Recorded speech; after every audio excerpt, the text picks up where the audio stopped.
मेरी उम्मत पर भी वो सब हालात वारिद होंगे जो बनी इसराइल पर आए, बिल्कुल ऐसे जैसे एक जूती दूसरी जूती से मुशाबे होती है।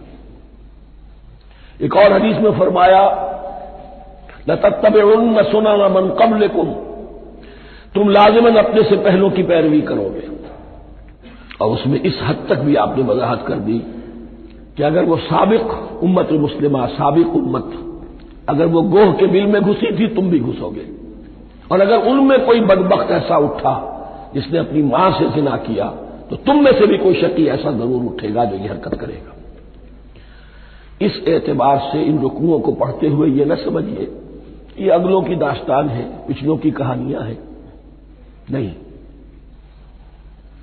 खुशतरा बाशद के सिर्रे दिलबरा, गुफ्त आयत दर हदीसे दीगरा, ये हमारे लिए एक आईना है और हमें हर मरहले पर सोचना होगा